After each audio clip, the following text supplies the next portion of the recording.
خلیفۃ المسیح الرابع امام جماعت احمدیہ ایدہ اللہ تعالی بنص لذیذ کا خطبہ جمعہ ہوگا۔ علی رسولنا صلی علی محمد صلی علی رسولنا صلی علی محمد صلی علی محمد صلی علی محمد صلی علی محمد صلی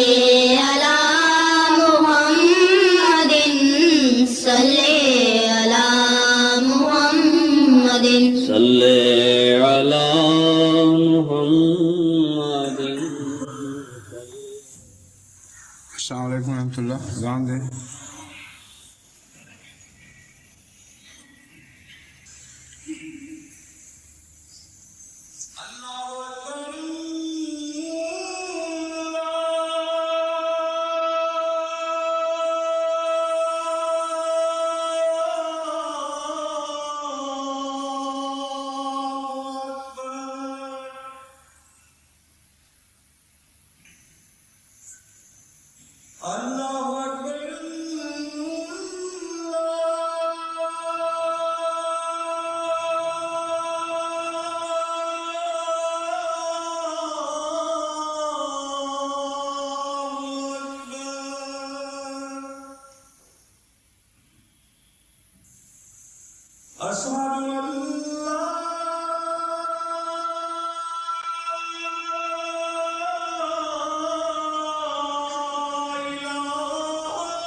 اشهد ان لا أشهد أن لا إله إلا الله وحده لا شريك له وأشهد أن محمدا عبده ورسوله أما بعد فأعوذ بالله من الشيطان الرجيم بسم الله الرحمن الرحيم الحمد لله رب العالمين الرحمن الرحيم مالك يوم الدين إياك نعبد وإياك نستعين اهدنا الصراط المستقيم صراط الذين أنعمت عليهم غير المغضوب عليهم ولا الضالين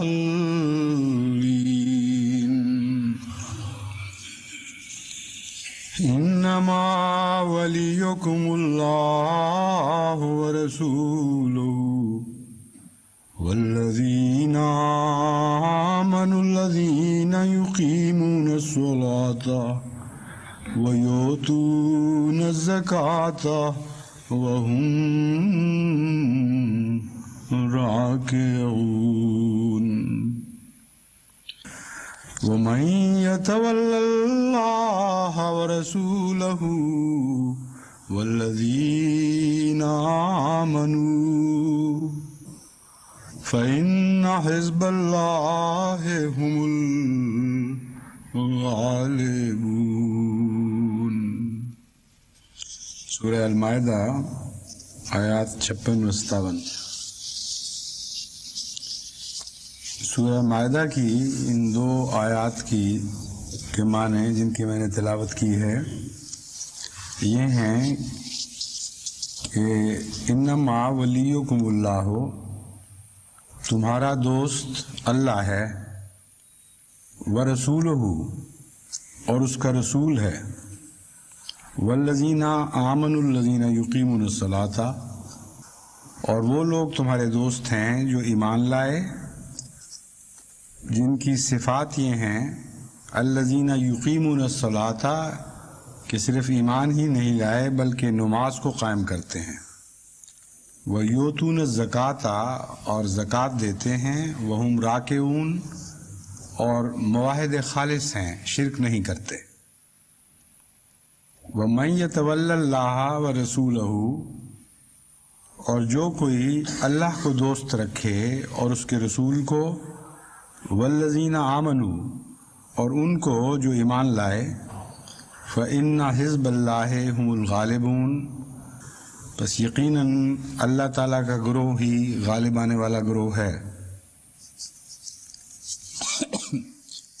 یہاں راکعون کا ترجمہ میں نے توحید خالص رکھنے والے اور شرک نہ کرنے والے کیا ہے، حالانکہ بظاہر رکوع کا معنی تو رکوع کرنا ہے اور راکع کا مطلب ہے وہ جو رکوع کرے، لیکن عرف عام میں اردو میں یہی معنی عام چونکہ مستعمل ہیں، اس لیے عربی میں جو دوسرے معنی ہیں ان کی طرف دھیان نہیں جاتا، ورنہ عربی لغت کے لحاظ سے رکوع رکع کا معنی خالص توحید بھی ہے، اور ایسی توحید جس میں شرک کا کوئی شائبہ بھی نہ پایا جاتا ہو، اور چونکہ پہلے نماز کا ذکر ہو چکا ہے اس لیے نماز کے ایک جز کو دہرانے کا کوئی معنی نہیں، اس لیے موقع اور محل کی مناسبت سے یہاں راکعون کا معنی شرک نہ کرنے والے ہیں، چنانچہ قرآن کریم کی ایک دوسری آیت میں اس مضمون کی وضاحت ہو گئی اور اس تعلق کی وضاحت ہو گئی. فرمایا منیبین الیہ واتقوہ واقیموا الصلاۃ ولا تکونوا من المشرکین، کہ خالصتاً اللہ کی طرف جھک جاؤ، اس کا تقوی اختیار کرو، نماز کو قائم کرو اور مشرکوں میں سے نہ ہو.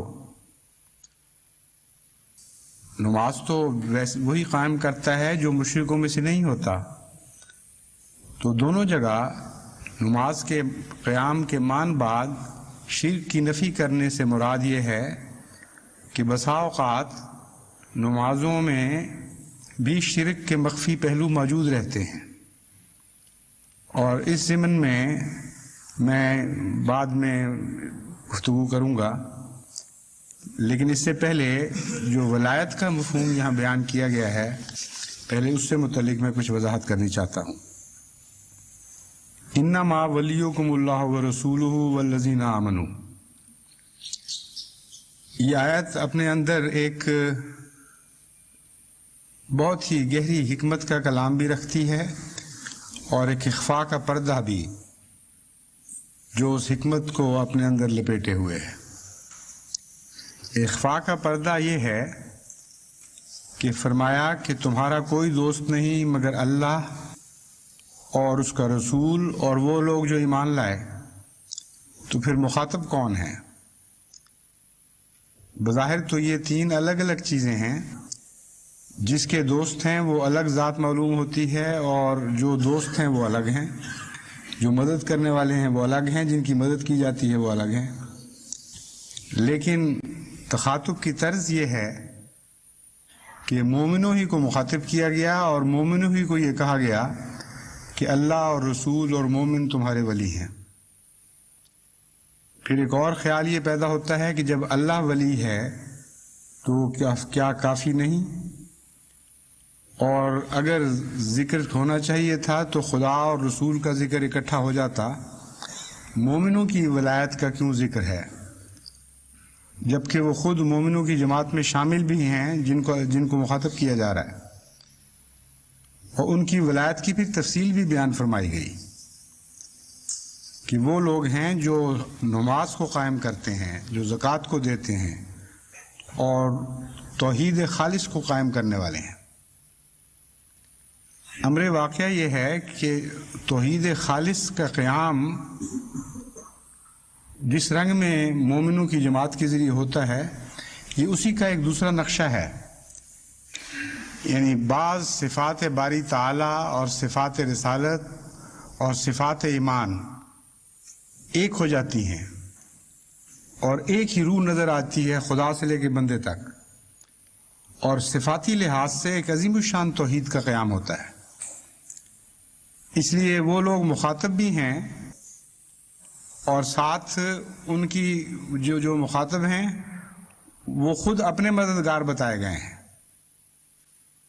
یعنی اس لحاظ سے ایک اور معنی بھی اس میں بن جاتے ہیں کہ مومنوں کو یہ بتایا گیا ہے کہ تم غیر اللہ کی طرف نہ دیکھنا، غیر مومن کی طرف بھی نہ دیکھنا، کیونکہ تمہارا ایسا ایمان ہے اور تمہارا ایسا عقیدہ ہے اور تمہارے ایسے اعمال ہیں کہ باقی دنیا کی سوسائٹیوں سے تم کٹ چکے ہو، اور مشکل کے وقت کوئی اور تمہارے کام نہیں آئے گا. جب بھی ابتلا پیش آئیں گے، جب بھی مدد کی ضرورت آئے گی، اس وقت مومنوں ہی کی جماعت ہوگی جو مومنوں کی جماعت کی مددگار ہوگی، غیر مومن تمہاری مدد کے لیے نہیں آئے گا. تو یہ بھی توحید کا ہی مضمون ہے. یعنی غیر اللہ کا جو شرک ہے، غیر اللہ پر جو توقع ہے کہ وہ مدد کرے گا، اس کی کلیت نفی فرما دی گئی ہے. تو ایسا کامل اتحاد ہے اس مضمون میں کہ حیرت ہوتی ہے. اور آن حضرت صلی اللہ علیہ وآلہ وسلم نے اس عقدے کو ہمارے لیے نہایت ہی حسین رنگ میں حل فرما دیا کہ خدا اور رسول اور بندوں کا، مومنوں کا اکٹھا ذکر کرنے کی اور ان کی ولایت کا ذکر کرنے کی کیا ضرورت تھی. اور یہ بھی بتا دیا کہ یہ ولایت کیا ہوتی ہے اور اس ولایت کے نتیجے میں کیسے مومن کا دفاع ہوتا ہے، کیسے حاصل کی جا سکتی ہے. چنانچہ حضرت ابو ہریرہ کی ایک حدیث ہے بخاری میں،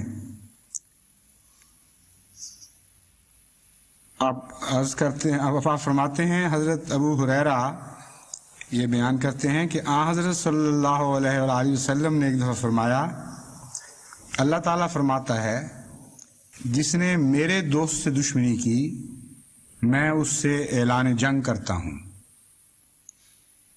میرا بندہ جتنا میرا قرب اس چیز سے حاصل کرتا ہے جو میں نے اس پر فرض کر دی ہے، اس کے سوا کسی اور چیز سے وہ میرا اتنا قرب حاصل نہیں کر سکتا، اور نوافل کے ذریعے سے میرا بندہ میرے قریب ہو جاتا ہے، یہاں تک کہ میں اس سے محبت کرنے لگ جاتا ہوں، اور جب میں اس کو اپنا دوست بنا لیتا ہوں تو اس کے کان بن جاتا ہوں جن سے وہ سنتا ہے، اس کی آنکھیں بن جاتا ہوں جن سے وہ دیکھتا ہے، اس کے ہاتھ بن جاتا ہوں جن سے وہ پکڑتا ہے، اس کے پاؤں بن جاتا ہوں جن سے وہ چلتا ہے، یعنی میں ہی اس کا کارساز ہو جاتا ہوں، اور اگر وہ مجھ سے مانگتا ہے تو میں اس کو دیتا ہوں، اور اگر وہ مجھ سے پناہ چاہتا ہے تو میں اسے پناہ دیتا ہوں۔ بس یہ حلول ہے صفات باری تعالیٰ کا بندے میں، اس کی محبت اور خالص محبت کے نتیجے میں، جس کا نقشہ قرآن کریم کی اس آیت نے کھینچا اور جس کی تفسیر حضرت اقدس محمد مصطفیٰ صلی اللہ علیہ وآلہ وسلم نے بیان فرمائی، کہ اس طرح ایک توحید ایسی قائم ہوتی ہے کہ اس کو پھر آپ الگ الگ نہیں کر سکتے۔ آخری مدد خدا ہی کی طرف سے آتی ہے، مگر رسول کے وسیلے سے پہلے ایک مومنوں کی جماعت تیار ہوتی ہے، اور جب تک مومنوں کی جماعت با خدا نہیں بن جاتی ان کو مدد نہیں آتی، اور مدد کا طریقہ ہی یہی ہے کہ مومنوں کی جماعت با خدا بنے، اور با خدا بننے کے نتیجے میں خدا ان کے وجود میں ظاہر ہونے لگ جائے، اور ایسی کیفیت پیدا ہو جائے کہ ان پر حملہ کرنا گویا خدا پر حملہ کرنا ہو جائے۔ یہ وہ ولایت جماعت ہے، مومنوں کی جماعت کی ولایت، جس کی تفصیل حضور اکرم صلی اللہ علیہ وآلہ وسلم نے بیان فرمائی اور طریقہ سکھا دیا کہ ولایت کیسے حاصل ہو گئی۔ یہ کوئی فرضی قصہ نہیں ہے ولایت کا۔ بعض لوگ ولایت ڈھونڈتے ہیں عجیب شکلوں میں، عجیب لباسوں میں، ظاہری تقویٰ میں۔ ولایت تو کوئی ایسی چیز نہیں جو دور سے دیکھی جائے، یہ تو ایسی چیز ہے جو اندر محسوس کی جاتی ہے، اور اپنی ولایت ڈھونڈنی چاہیے بجائے غیر کی ولایت کی ڈھونڈنے کے۔ اور جب تک مومنوں کی جماعت اپنی ذات میں، اپنے وجود کے اندر ولایت نہیں ڈھونڈتی، ان کی مدد کے لیے کوئی اور نہیں آئے گا۔ خودداری کا بھی کیسا سبق اس میں دیا گیا ہے، خود اعتمادی کا بھی کیسا سبق دیا گیا ہے، توحید کامل کا بھی کیسا سبق دیا گیا ہے، اور یہ ساری چیزیں خدا تعالیٰ کا رسول فرماتا ہے صلی اللہ علیہ وآلہ وسلم کے نماز سے حاصل ہوں گی۔ فرائض پر عمل پیرا ہونے سے خدا کی دوستی نصیب ہوتی ہے، اس کا قرب نصیب ہوتا ہے، اور جب نوافل میں انسان ترقی کرتا ہے تو پھر اللہ دوست بن جاتا ہے۔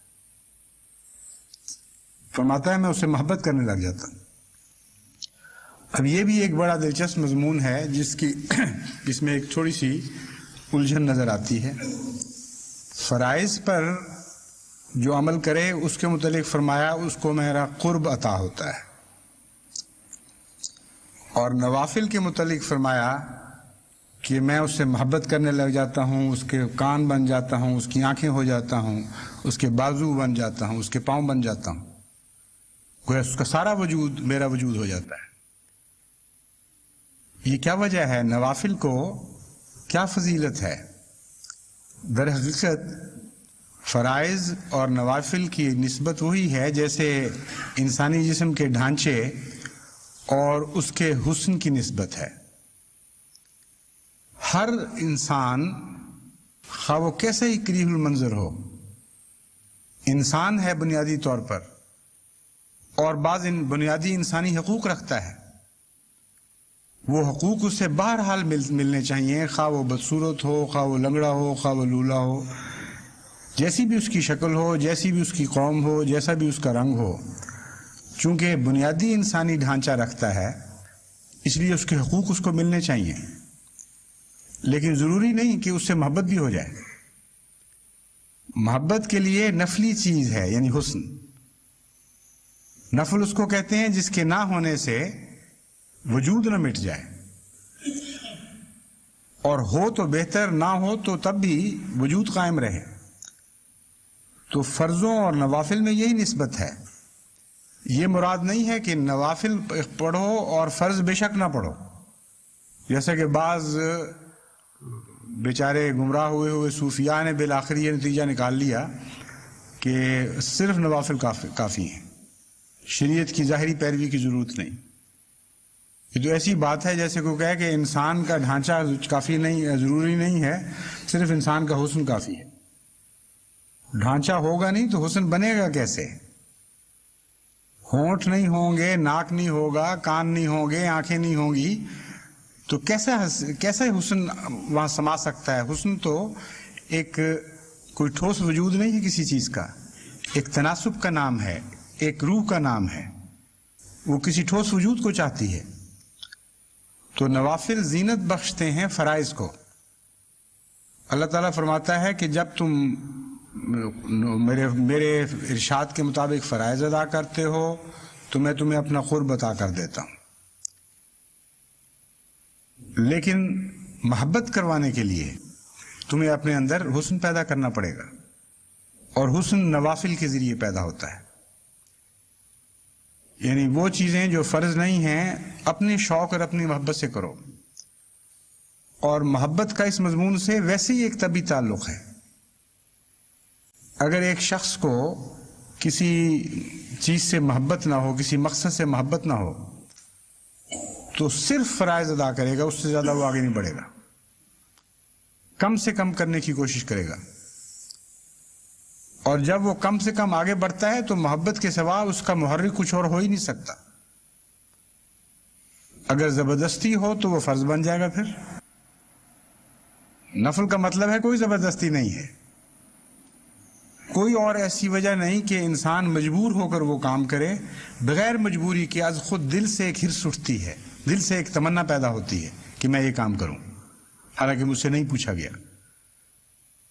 تو فرائض کے بعد چونکہ نفل پیدا ہی محبت کے نتیجے میں ہوتے ہیں، اس لیے کیسا عظیم الشان کلام ہے حضرت صلی اللہ علیہ وآلہ وسلم کا، اور کیسے گہرے فطرت کے راز رکھتا ہے، اور کیسا خدا آپ کو عرفان بخشتا ہے۔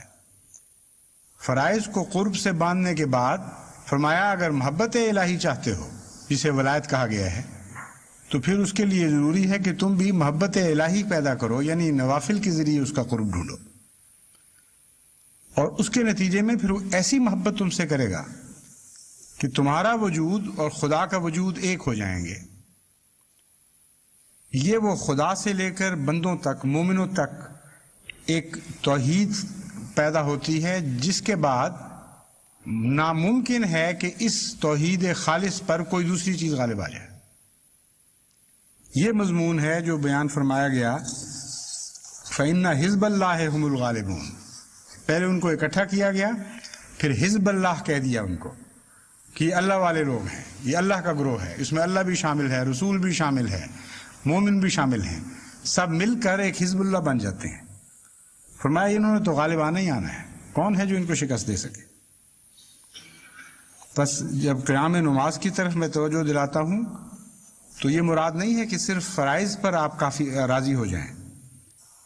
فرائض پر راضی ہونا ویسے بھی نقصان کا سودا ہے، کیونکہ فرائض کی نوافل حفاظت کرتے ہیں۔ یعنی دوسرا اعلیٰ مقصد تو اپنی ذات میں ہے ہی بہت حسین مقصد، علاوہ ازیں بھی اگر فرائض ہی ہوں صرف، تو جب بھی کوئی حملہ ہو، جب بھی کوئی کمزوری واقعہ ہو تو فرائض پر اثر پڑتا ہے، وہ جھڑنے لگتے ہیں۔ جو صرف فرض پڑھنے والے لوگ ہیں ان پر بھی بیماریاں آتی ہیں، ان پر بھی تھکاوٹیں آتی ہیں، ان پر بھی کئی قسم کے عوارض آتے ہیں، جس کے نتیجے میں چونکہ ان کے پاس صرف فرض ہی ہوتے ہیں، جب وہ کمی کریں گے فرائض میں کریں گے۔ جن کے فرائض لپٹے ہوئے ہیں نوافل میں، فرائض پر حملہ ہونے سے پہلے نوافل اپنی قربانی بخشتے ہیں، قربانیاں دیتے ہیں اپنی، اور آگے کھڑے ہو جاتے ہیں فرائض کے. چنانچہ بہت ہی شدید کوئی مصیبت اور مشکل اور الجھن پیش آ جائے تو الگ مسئلہ ہے، ورنہ نوافل پڑھنے والوں کے فرائض ہمیشہ محفوظ رہتے ہیں. اس لیے بھی جیسا کہ میں نے بیان کیا ہے کہ جسم تو آپ کو عطا ہو جائے گا فرائض کے ذریعے، وہ حسن بھی تو چاہیے جو خدا تعالیٰ کو کھینچے اپنی طرف. وہ خدائی کا حسن ہے. یہ بھی ایک عجیب بات ہے کہ خدا کے لیے اپنے ذات کی خاطر جذب پیدا کرنا چاہتے ہیں تو حسن بھی خدا سے ہی مانگنا پڑے گا. صفات باری تعالیٰ اس کی اپنائیں گے تو آپ کی ذات میں وہ حسن پیدا ہوگا جو اللہ کے لیے باعث کشش ہے، جس کا یہاں ذکر فرمایا گیا ہے. دوسرا پہلو توحید کا جو اس میں بیان فرمایا گیا ہے، نماز کو توحید سے ایک گہرا تعلق بتایا گیا ہے. یہ مضمون بھی وضاحت طلب ہے. حضرت صلی اللہ علیہ وآلہ وسلم فرماتے ہیں افضل الذکر لا الہ الا اللہ، کہ سارے ذکروں میں سب سے افضل لا الہ الا اللہ ہے. اور وہاں محمد الرسول اللہ کا ذکر نہیں فرمایا. جب حضرت خلیفۃ المسیح ثالث رحمہ اللہ تعالیٰ نے یہ تحریک فرمائی کہ کثرت کے ساتھ کلمہ توحید لا الہ الا اللہ کا ذکر کیا جائے، تو احمدیوں نے جگہ جگہ بیج لگا کے لکھا، بورڈوں پر آویزہ کیا اور کثرت کے ساتھ اونچی آواز میں بھی پڑھنے لگے. بہت سے غیر از جماعت دوست چونکہ ذاتی طور پر دین کا علم نہیں رکھتے اور ان کا دین اتنا ہی ہے جو مولوی کے ذہن میں ہے، اس لیے ان کو اس پر بڑا تعجب بھی ہوا اور بڑا سخت حملے کا بھی موقع ملا. چنانچہ کثرت سے جماعت پر یہ اعتراض شروع ہو گیا کہ دیکھا ہمارے مولوی سچ کہتے تھے کہ آپ اللہ کی توحید تک کا ہی مذہب رکھتے ہیں، حضرت صلی اللہ علیہ وآلہ وسلم پر ایمان نہیں لاتے. آپ کا مذہب صرف توحید پہ ختم ہو جاتا ہے، اور اگلا ضروری قدم جو تشہد کا ہے، اشہد ان لا الہ الا اللہ و اشہد ان محمد رسول اللہ، وہ آپ نہیں اٹھاتے. ثابت ہوا کہ آپ مسلمان نہیں ہیں. اور یہ اعتراض عام جہلاء نہیں کرتے تھے، بڑے بڑے پڑھے لکھے لوگ کرتے تھے. ہر سوسائٹی، ہر طبقے کے غیر احمدیوں نے احمدی دوستوں پر یہ اعتراض کیے، حالانکہ یہ خود ان کی لا علمی ہے. حضرت صلی اللہ علیہ وآلہ وسلم نے جب ذکر فرمایا ہے تو ذکر تو صرف خدا کا ہوتا ہے، اس ذکر میں رسول شامل نہیں ہوا کرتا. ذکر اور چیز ہے، اور تو کلمہ توحید جو مسلمان ہونے کے لیے پڑھنا ضروری ہے وہ ایک اور چیز ہے. حضرت صلی اللہ علیہ وآلہ وسلم سے بڑھ کر تو خدا سے کوئی محبت نہیں رکھتا تھا، اور آپ نے یہ ہمیں راز سکھایا کہ جب ذکر کی بات ہو تو خدا کی توحید کے سوا اس میں کسی چیز کو شامل نہیں کرنا. خالص توحید الہی کے ذریعے ذکر ہوتا ہے. اور یہاں بھی جہاں نمازوں کا ذکر ملتا ہے قرآن کریم میں، وہاں اس کا توحید سے رشتہ باندھا گیا ہے. حضرت صلی اللہ علیہ وآلہ وسلم نے فرمایا افضل الذکر لا الہ الا اللہ. اس میں ہمیں ایک اور بھی مضمون سمجھ آ گیا. ذکر کے وسیع معنوں میں نماز سب سے اہم ذکر ہے، اور ذکر کی جتنی بھی شکلیں ہیں ان میں سب سے زیادہ جامع شکل نماز کی ہے. تو افضل الذکر الصلاۃ نہیں فرمایا، بلکہ افضل الذکر لا الہ الا اللہ فرمایا، جس کا معنی یہ ہے کہ نماز بھی اس کلام کے اثر کے نیچے ہے. اور نماز اگر توحید کا مظہر بنے گی تو افضل ہو جائے گی، اگر توحید کا مظہر نہیں بنے گی تو افضل نہیں ہوگی. یعنی ہر صلات فی ذات ہی افضل نہیں ہوتی، ہر عبادت اپنی ذات میں اس درجہ کمال کو نہیں پہنچتی جس درجہ کمال کو توحید خالص عبادت کو پہنچاتی ہے. جب وہ عبادت میں شامل ہو جاتی ہے، جب وہ اس کے اندر جذب ہو جاتی ہے، تب اس کے اندر ایک نئی شان پیدا ہو جاتی ہے. اور افضل الذکر لا الہ الا اللہ میں سب سے پہلے پھر وہ نماز آئے گی جو توحید میں رس بس گئی ہے یا توحید اس کے اندر رس بس گئی ہے۔ چنانچہ حضرت مسیح موعود علیہ الصلوۃ والسلام نے قیام توحید کا تعلق نماز سے باندھا ہے، اور توحید کی جو تعریف فرمائی ہے اس سے یہ مضمون اور بھی زیادہ واضح ہو جاتا ہے کہ کیوں نماز میں توحید باری تعالیٰ کا داخل ہونا اور اس کے اندر جذب ہو جانا یہاں تک کہ دو وجود نہ رہیں، یہ انتہائی ضروری ہے۔ فرمایا یہ کلمہ شریف ایک اللہ کے سوا تمام الہوں کی نفی کرتا ہے، تمام انفسی اور آفاقی الہ باہر نکال کر اپنے دل کو ایک اللہ کے واسطے پاک صاف کرنا چاہیے۔ بعض بت ظاہر ہیں مگر بعض بت باریک ہیں، مثلا خدا تعالیٰ کے سوا اسباب پر توکل کرنا بھی ایک بت ہے، مگر یہ ایک باریک بت ہے۔ وہ باریک بت جو لوگ اپنی بغلوں کے اندر دبائے پھرتے ہیں ان کا نکالنا ایک مشکل امر ہے۔ بڑے بڑے فلسفی اور حکیم ان کو اپنے اندر سے نکال نہیں سکتے۔ وہ نہایت باریک کیڑے ہیں جو کہ خدا تعالیٰ کے بڑے فضل کی خوردبین کے سوا نظر نہیں آ سکتے۔ وہ بڑا ضرر انسان کو پہنچاتے ہیں۔ وہ بت جذبات نفسانی کے ہیں کہ جو انسان کو خدا تعالیٰ اور اپنے ہم جنسوں کی حقوق تلفی میں حد سے باہر لے جاتے ہیں۔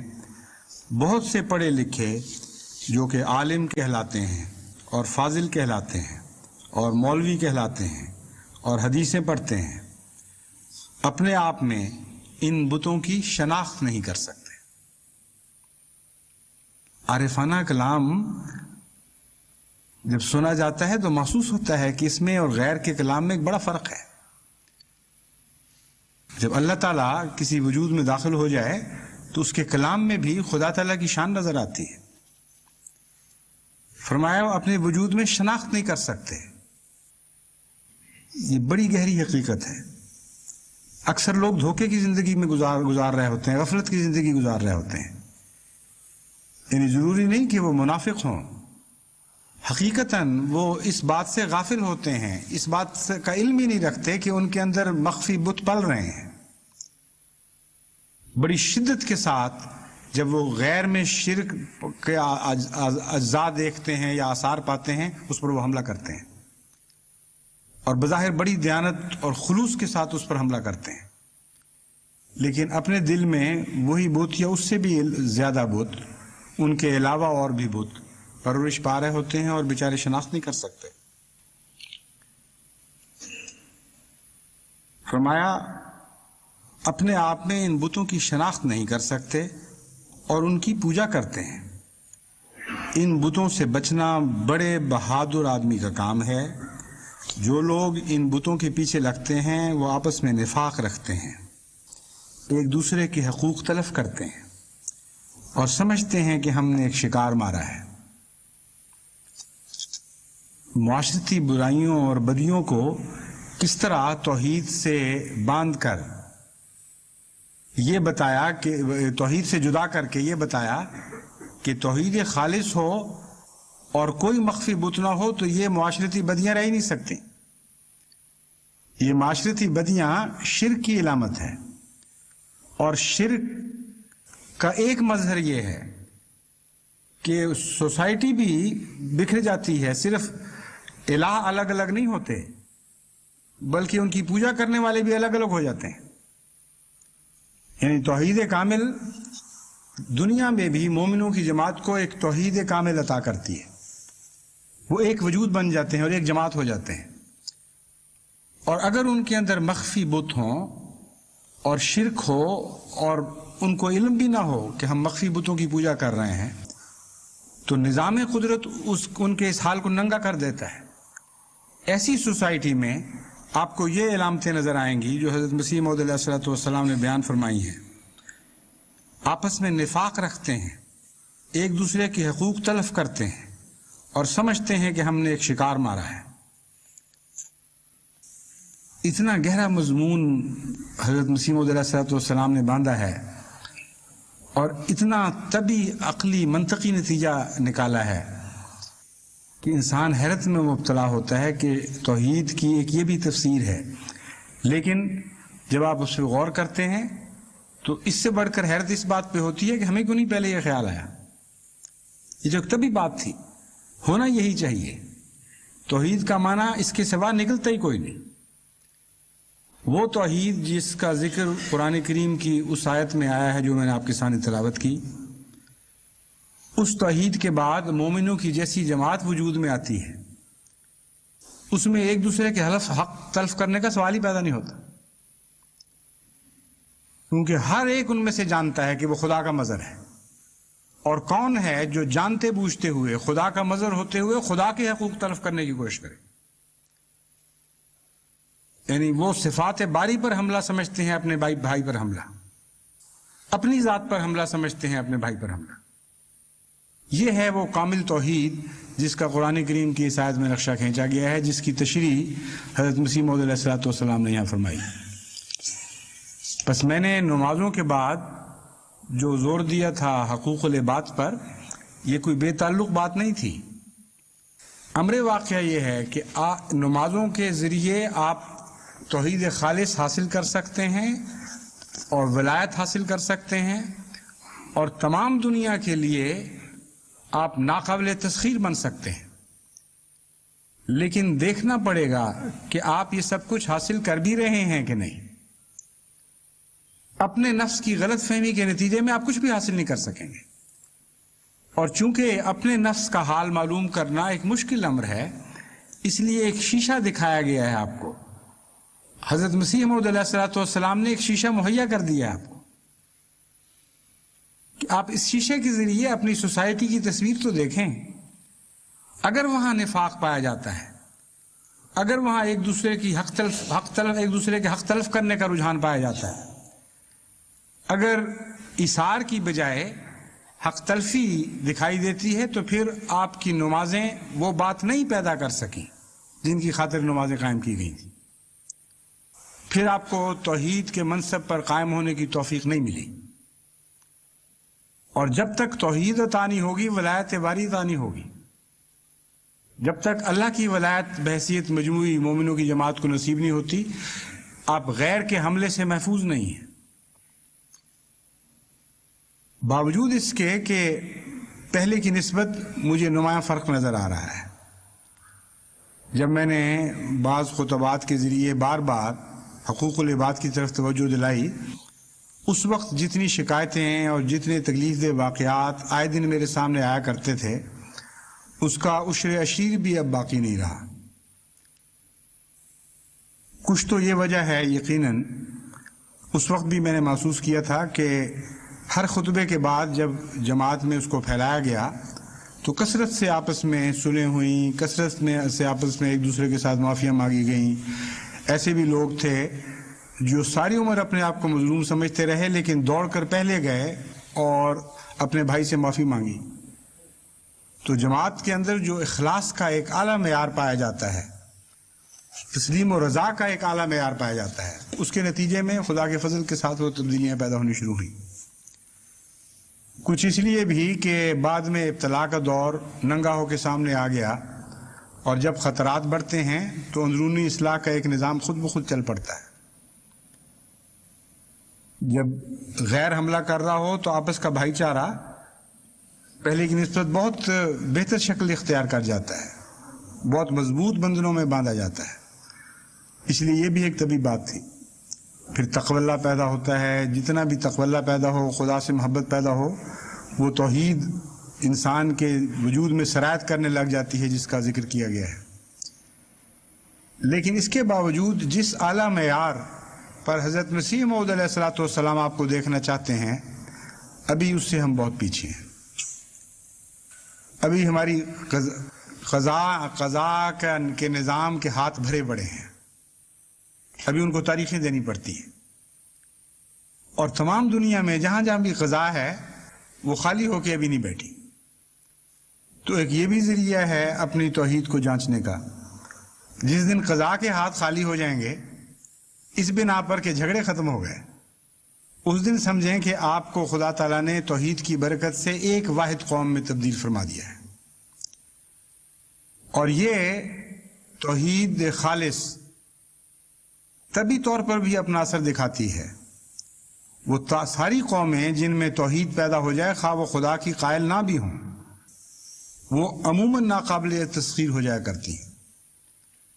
لیکن اللہ تعالیٰ تو فرماتا ہے کہ یہ نہیں ہوگا، میں پھر مدد کروں گا، میں اپنی ذمہ داری لے لوں گا، میں تم پر حملہ اپنی ذات پر حملہ سمجھوں گا. ایسی جماعت کو تو پھر دنیا کی کوئی طاقت مٹا نہیں سکتی. ساری کائنات کی طاقت مل جائے تو خدا کی اس طاقت کے مقابل پر وہ نہیں ٹھہر سکتی، نہ وہ حملہ آور ہو سکتی ہے، نہ وہ نتیجہ پیدا کر سکتی ہے، اگر خدا خود اجازت بھی دے دے اس کو. اس لیے ان دونوں باتوں کو اکٹھا سنیں اور اکٹھا ان پر عمل کریں. یعنی نماز کے قیام کا توحید سے جو تعلق ہے اس کو سمجھیں اور اپنی نمازوں کو خالص کریں. اور نماز کو خالص کیسے کیا جائے گا اس کے متعلق میں انشاءاللہ آئندہ خطبے میں حضرت مسیح موعود علیہ الصلوۃ والسلام کے چند اقتباسات آپ کے سامنے رکھوں گا. لیکن عمومی طور پر آج اسی پر اکتفا کرتا ہوں کہ توحید باری تعالیٰ کا عبادت کے ساتھ ایک بڑا گہرا تعلق ہے، اور ولایت کے حصول کے لیے فرائض کافی نہیں بلکہ نوافل کے ذریعے اللہ کی محبت حاصل کی جاتی ہے. اس لیے نوافل میں آگے بڑھیں. اور تیسری بات یہ ہے کہ اگر آپ نوافل میں آگے بڑھتے ہیں اور آپ کو خدا کی ولایت نصیب ہو جاتی ہے تو پھر یہ کمینی باتیں نہیں باقی رہ سکتی. آپ کی ذات میں ایک عظمت پیدا ہو جائے گی، بڑا بلند کردار ہو جائے گا. آپ کے حوصلے، آپ کے ارادے، آپ کی نظر، آپ کی بصیرت، ان میں ایک شاندار تبدیلی واقع ہوگی. نوبیلٹی جس کو کہتے ہیں وہ اپنے درجہ کمال میں آپ کو حاصل ہو جائے گی، نجابت کے آپ نمونے بن جائیں گے. ایسی صورت میں یہ گھٹیا باتیں کہ فلاں کا حق مار لینا، اس کا تو کوئی سوال ہی نہیں پیدا ہوتا. ایسی صورت میں تو شوق سے انسان اپنے حق سے بڑھ کر حق ادا کرتا ہے، یعنی اپنے حق میں سے ادا کرتا ہے دوسرے کو، بجائے اس کے کہ دوسرا کا حق چھینے. بہت ہی ایک پیاری فضا پیدا ہوتی ہے، اور اس اثار کے نتیجے میں پھر سوسائٹی بڑی تیزی کے ساتھ محبت میں ترقی کرتی ہے. اس لیے اس آئینے میں اپنی شکلیں بھی دیکھتے رہیں ذات، اور جان لیں کہ اگر آپ ایسا نہیں کر سکیں گے تو پھر ولایت کے دعوے جھوٹے ہیں، کیونکہ قرآن کریم بہرحال سچا کلام ہے، اور حضرت محمد مصطفیٰ صلی اللہ علیہ وآلہ وسلم کی تفسیر کبھی غلط نہیں ہو سکتی. حضرت مسیح موعود علیہ الصلوۃ والسلام نے جو حضرت صلی اللہ علیہ وآلہ وسلم اللہ تعالیٰ سے عرفان حاصل کیا، وہ عرفان تمام سچائیوں، تمام دائمی سچائیوں کی طرح ایک سچائی ہے، اس میں آپ کبھی تبدیلی نہیں دیکھیں گے. اس لیے ان پیمانوں پر اپنے آپ کو پرکھیں اور کوشش اور جد و جہد کرتے رہیں، اور یقین رکھیں کہ یہ سب کچھ دعا ہی کے ذریعے حاصل ہوگا اور نماز ہی کے ذریعے حاصل ہوگا. بس جس چیز کا حصول کرنا چاہتے ہیں ذریعہ بھی وہی ہے حصول کا. نمازوں پر قائم ہو جائیں، سوچ کر پڑھیں، فکر کے ساتھ پڑھیں، توجہ کے ساتھ پڑھیں، خدا کے ساتھ اپنا تعلق قائم کرتے ہوئے اور یاد رکھتے ہوئے کوشش کے ساتھ پڑھیں. اگر نہ ہو سکے تو پھر خدا سے دعا مانگیں، اور پھر اپنی ذات کی نگرانی رکھیں کہ آپ کے اندر کوئی پاک تبدیلیاں پیدا ہو رہی ہیں کہ نہیں ہو رہی. ان کے نتیجے میں آپ سوسائٹی کو باندھنے والے بن رہے ہیں یا سوسائٹی کو کاٹنے والے بنے ہوئے ہیں. اس طرح آپ کو کھلی کھلی واضح شکل اپنی نظر آنی شروع ہو جائے گی. ورنہ جیسا کہ حضرت مسیح موعود علیہ السلام نے فرمایا ہے، واقعی بات یہی ہے کہ عالم ہو، بڑا قابل ہو، بہت مفکر ہو، بہت مطالعہ رکھتا ہو قرآن و حدیث کا، جب تک اللہ کا فضل نصیب نہ ہو اس وقت تک انسان اپنے مخفی بتوں کو جانچ نہیں سکتا، پہچان نہیں سکتا. بس ایک صاحب فضل نے آپ کو پہچاننے کا ذریعہ عطا کر دیا، اس ذریعے سے فائدہ اٹھائیں. اللہ تعالیٰ اس کی توفیق عطا فرمائے.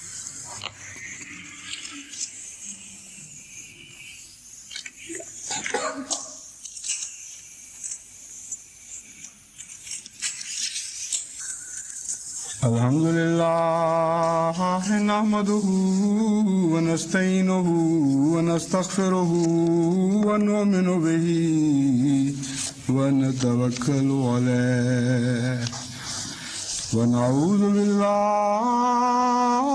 من شرور أنفسنا ومن سيئات أعمالنا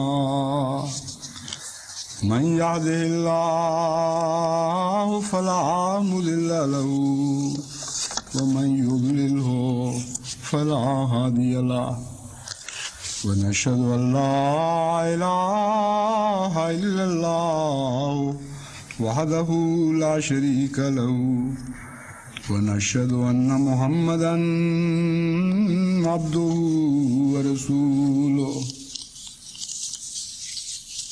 نماز جمعہ کے بعد حسب سابق عصر کی نماز پڑھی جائے گی، یعنی دونوں جمع ہوں گی. اور نماز عصر کے مان بعد مکرم محترم چودھری بشیر احمد صاحب کالوں مرحوم کی نماز جنازہ غائب پڑھی جائے گی. مکرم چودھری انور احمد صاحب کالوں انگلستان کی جماعت کے امیر ہیں. وہ آج کل اسی لیے لاہور گئے ہوئے ہیں کہ ان کی والد کی پریشان کن علالت کی اطلاع آئی تھی. یہ بھی ان پر خدا کا فضل ہوا کہ ایسے حالت میں پہنچ گئے کہ جب وہ ابھی گفتگو بھی کر سکتے تھے، پہچانتے بھی تھے اور ایک دوسرے سے محبت کے ساتھ مل سکے اور سمجھ کر مل سکے. لیکن کچھ دن کے بعد ان کی وفات ہو گئی ہے، اس لیے خاص طور پر ان کے لیے نماز جنازہ میں دعا کی جائے. چودھری ظفر اللہ خان صاحب کے بھی یہ بڑے پرانے ساتھیوں میں سے تھے، بہت گہری محبت رکھتے تھے آپس میں. ان کے جانے کے بعد اس خاندان میں اوپر تلے چودھری صاحب کے قرب رکھنے والوں میں کئی وفاتیں ہوئی ہیں. پہلے چودھری عبداللہ خان صاحب کی وفات ہوئی، پھر آپا آمنہ مرحومہ کی وفات ہوئی، پھر اب چودھری بشیر احمد صاحب. یہ ایک گروہ ہی ہے، اور بعض لوگ اس کے نتیجے میں بعض دفعہ یہ خیال بھی کرتے ہیں کہ شاید ہم تعلق لوگوں کو خدا تعالیٰ اکٹھا ہی گروہ کی شکل میں بلایا کرتا ہے. بہرحال اس کے راز وہی بہتر سمجھتا ہے، مگر اس سارے گروہ کو اللہ تعالیٰ اپنے قرب کی جنت عطا فرمائے. عباد اللہ رحمکم اللہ، ان اللہ یامر بالعدل والاحسان وإيتاء ذي القربى وينهى عن الفحشاء والمنكر والبغي يعظكم لعلكم تذكرون. اذكروا الله يذكركم وادعوه يستجب لكم ولذكر الله أكبر.